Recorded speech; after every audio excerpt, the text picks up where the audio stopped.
This is interesting for Don and Tom. Aggregate what they can do with PST effects. And we talk about the Greetings and welcome back to my channel. My name is Brett and I'm glad you're here. On this channel we discuss books. I discuss the books that I've read.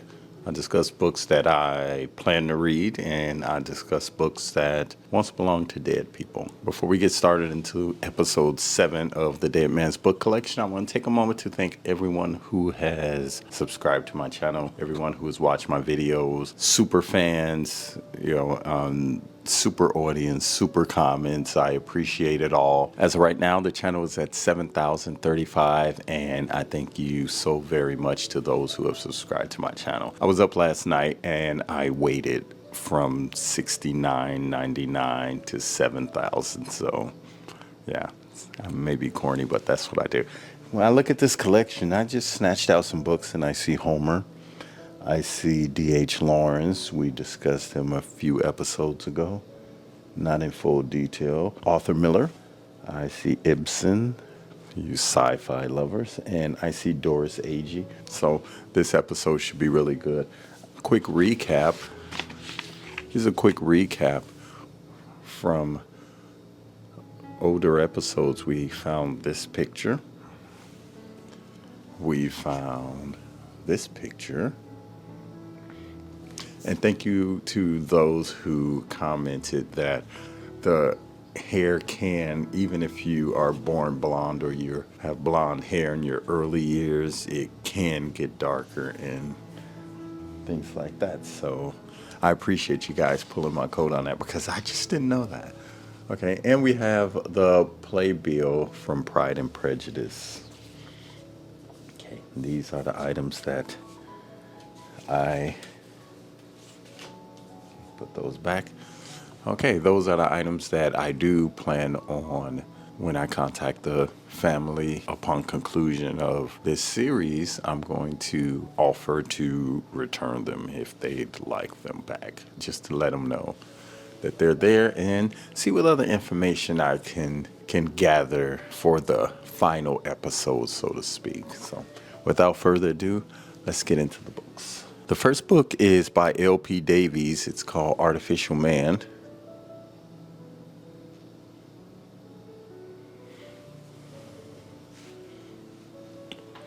Can't do much without these. Madness or Reality.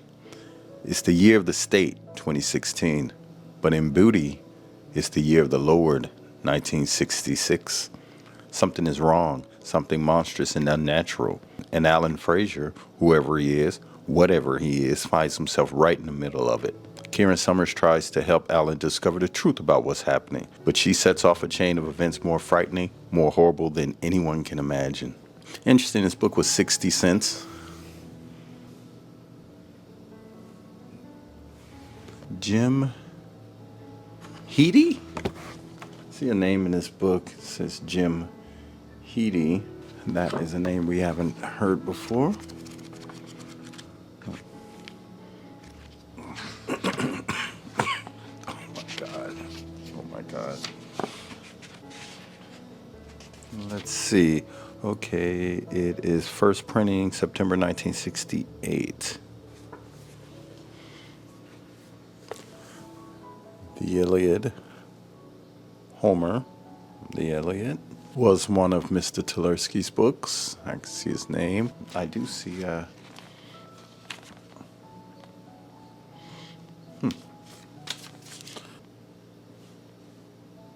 Okay. No real relevance. Published as a Bantam classic in 1960. The son of Atreus, his heart stricken with great sorrow. A lot of these old classics, they're very dramatic reads. Dramatic. Okay. Edgar Case on ESP by Doris Agee. America's most famous clairvoyant reveals the secrets of the paranormal world and shows you how to use them to achieve a happier life. $1.25. This is interesting for Don and Tom. For Don and Tom.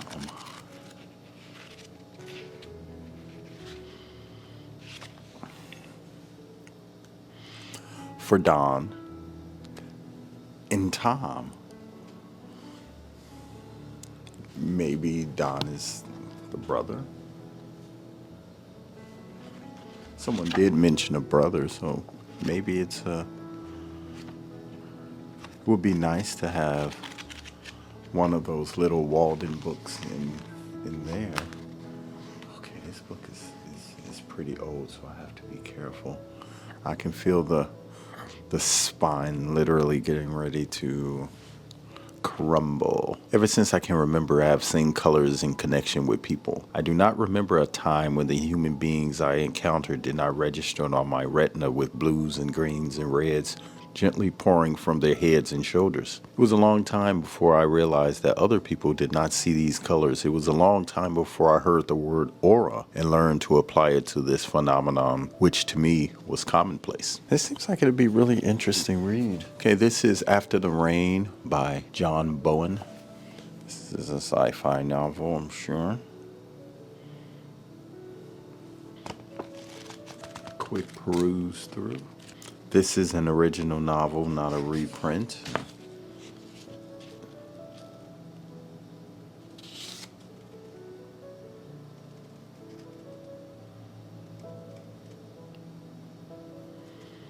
Copyright 1959 by John Bowen.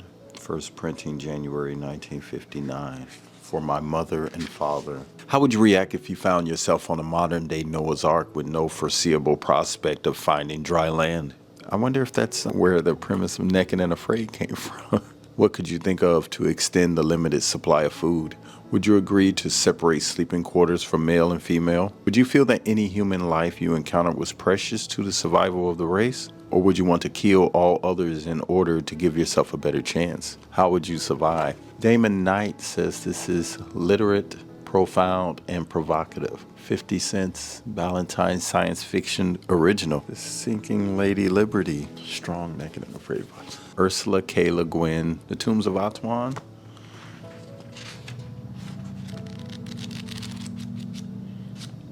Okay.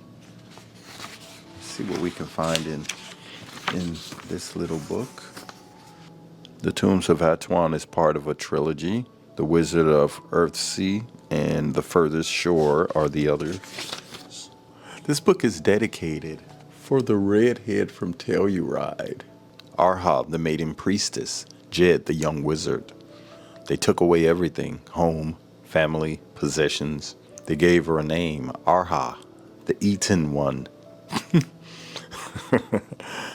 They dedicated her life as high priestess to the ancient and nameless powers of the earth and set her down at the place of the tombs in the deserts of Atuan. Then suddenly, a thief came to the dark, endless labyrinth of her kingdom, seeking the greatest treasure of the tombs, the broken ring of Irith Agbe, a young wizard, Jed.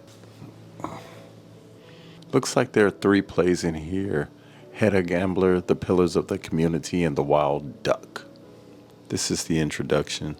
This is an attempt to translate into the English of today 3 plays written in Norwegian at the end of the 19th century. The original itself is no longer the speech that would be used by a contemporary dramatist such as Helga Krog or Nordahl Grieg. Some words have slightly different associations and overtones, and there are turns of the phrases here and there that represent the conversation of that period rather than of the present day. The next book is called Cyberway by Alan Dean Foster. Piers Anthony calls this book refreshing. Someday science will abolish magic, but not murder. Computers will catch the killers, but not this time. One cop will unearth the truth, but it's not human. Okay, so here is a receipt, May 16th, 1990, from Walden Books. Not B.A. Dalton, but Walden Books. So, interesting. Let's read about it. Detective Vernon Moody is a modern cop who likes to catch killers the modern way, with computer webs, databases, and common sense. So he's not happy when his last case revolves around the supposedly mystical properties of a lost Navajo sand painting, or when the painting leads him to suspect an alien presence in his modern world. Now, Moody's getting scared, and what started out as a routine murder investigation may uncover the very nature of reality or destroy it forever. Cyberway. Alan Dean Foster. Book by Desmond Dunn called Yoga Made Easy.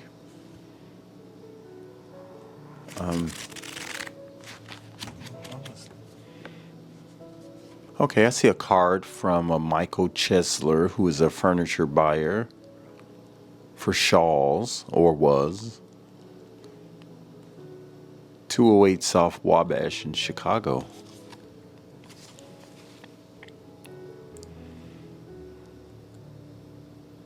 And it has a little note written on the back which says, "Thought you might have misplaced my address. Wondered what happened to the check for $50. Mike." I'll read that again. "Thought you might have misplaced my address. Wondered what happened to the check for $50. Mike." Interesting. What happened to the check you were supposed to send me for $50? I'm just throwing that out there. You can't know, but it is pretty interesting. Mike from Shaw's. We can only assume. Maybe that was a very, very polite way of saying, "Where's my money, Tom? Where's my money?" No, we don't know. It's just a beginner's book of yoga. What makes yoga possible? You've learned by now that there is nothing of magic in yoga. Neither are its results achieved magically, but by working for them. You have a good idea of its underlying philosophy, its scope, and its application. You also know what you may or may not reasonably hope to gain from its study and practice, even within the limits of a form adapted to the agencies of our busy, crowded, briskly paced Western existence. I feel like we've addressed this book, so I believe I may have two copies of this. Is Aerosmith by Sinclair Lewis. This is very, very interesting right here. I'll make a note of that to come back.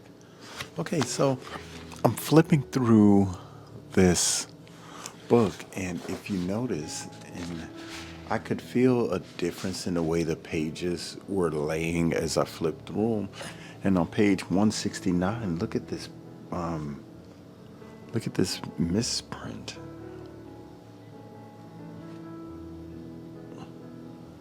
See that? This is chapter 17, and this is the entire chapter. This is the entire chapter 17. Yeah, it's only in chapter 17, the entire chapter. The page edge is cut off. So I wonder if a chapter was reinserted in its place, or was it just a bad print? This is the 8th printing of this work, Aerosmith by Sinclair Lewis. Martin Aerosmith's Sinclair, if somewhat ascetic, devotion to science affords Sinclair Lewis his most dramatic opportunity to portray an American whose work becomes his life. Forced to give up successive sinecures, instructor in medicine, small-town doctor, research pathologist, by obstacles ranging from public ignorance to the publicity-minded of a great foundation, Aerosmith becomes virtual isolation as a seeker after truth. Even so, Lewis's poignant thesis would seem to be that American idealism cannot beget true tragedy because its adherents lack a sympathetic audience and their stumbling blocks are, for the most part, petty. Observing the Nobel Prize-winning author's double gifts for satire and realism, E.M. Forster said, "He has lodged a piece of a continent in a world's imagination," and Andre Moreau proclaimed him a great novelist. Okay. None of that tells me what this novel is about. Chapter 1. The son of the wagon swaying through forest and swamp of the Ohio wilderness was a ragged girl of 14. Her mother they had buried near the Mamagahea. The girl herself had heaped with torn sods the grave besides the river of the beautiful name. Her father lay shrieking with fever on the floor of the wagon box, and about him played her brothers and sisters, dirty brats, tattered brats, hilarious brats. She halted at the fork in the grassy road, and the sick man quavered, "Emmy, you better turn down towards Cincinnati. If we could find your Uncle Ed, I guess he'd take us in." "Nobody ain't gonna take us in," she said. "We're going on just as we can, going west.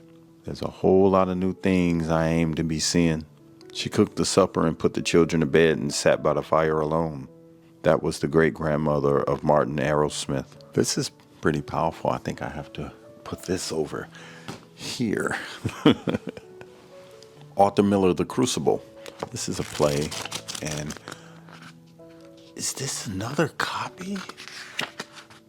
T.J. Teleski. We discussed this.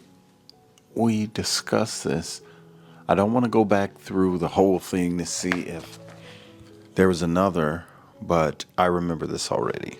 I think I want to get into reading more plays.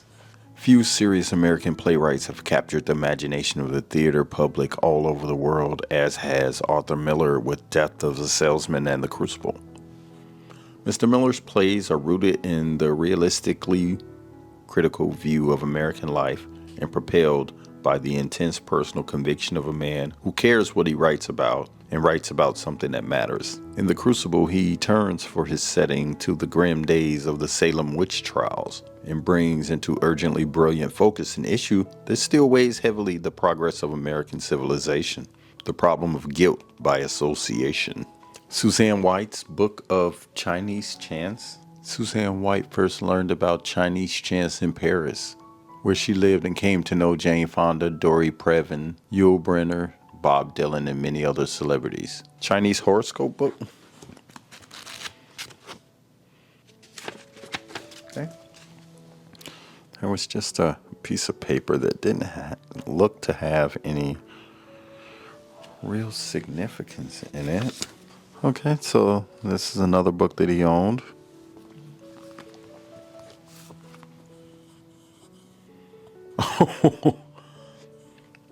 Here, for the first time in paperback format, is Chaz Adams' Cartoon Collection #1, Trimmerable Masterpieces. This looks like, it says drawn and quartered. You know who this is, right? Maybe if I turn it around, you can get a better idea. It's the Addams Family, man. First printing, August 1964. Looks like a first edition. It's a first edition. 1964 printing. Okay, so this is a pocket Cardinal edition. First printing, 1964. Yeah. Awesome.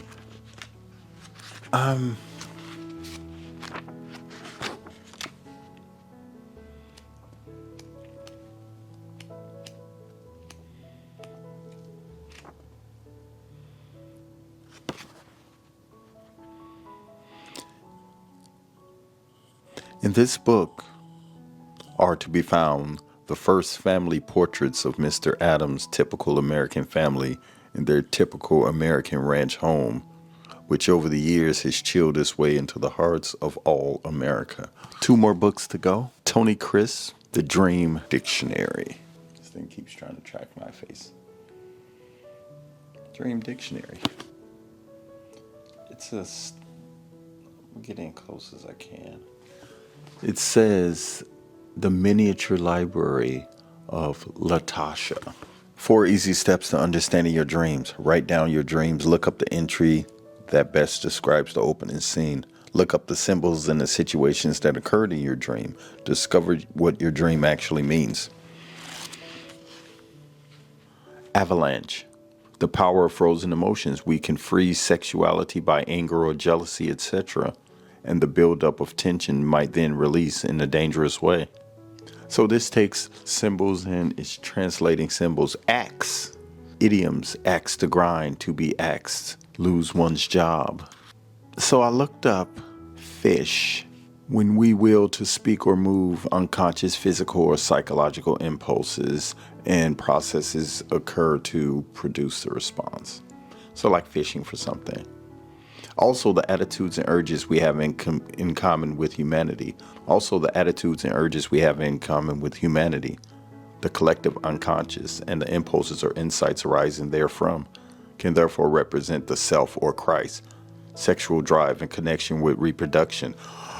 Remember, I don't know if you guys, the movie Soul Food, Big Mama said, I had a dream about fish, and everyone turned and smiled and looked at Nia Long as if she may be pregnant. An A to Z Guide to Understanding Your Unconscious Mind by Tony Crisp.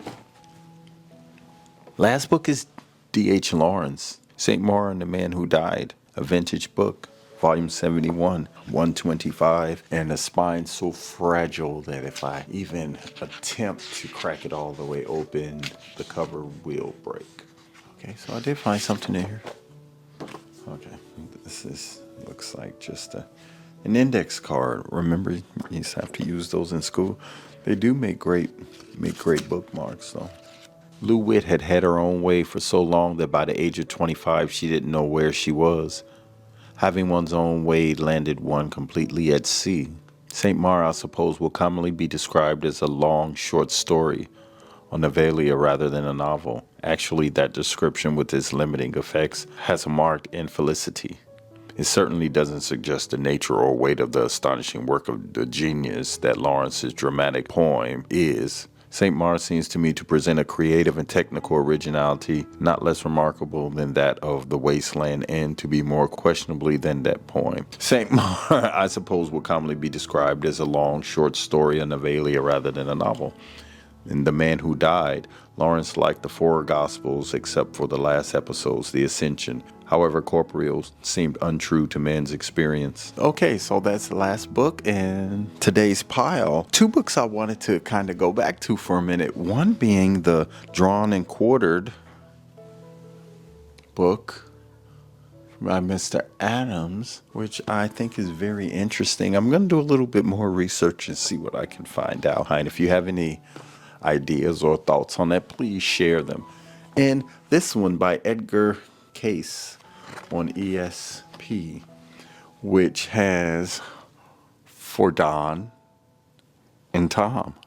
Okay, so this book was 1969. That was 8 years after. So if we talk about high school years, even as a 17-year-old senior, that would have made Tom around 25, Tom and Dom. I wonder if that suggests some type of early relationship or friendship or family member. It could be any of the above. I have my thoughts on that, but it'd be interesting to hear what you think of this new discovery. I want to thank you for watching this video. My name is Brett Bonner. Leave your comments down below. Let me know what you think of this episode, and let me know what you think of some of these books that we have uncovered. I want to thank you for watching this video, and I'll see you next time on the Dead Man's Book Collection. Peace. Create what they can do with PST effects, and we usually like the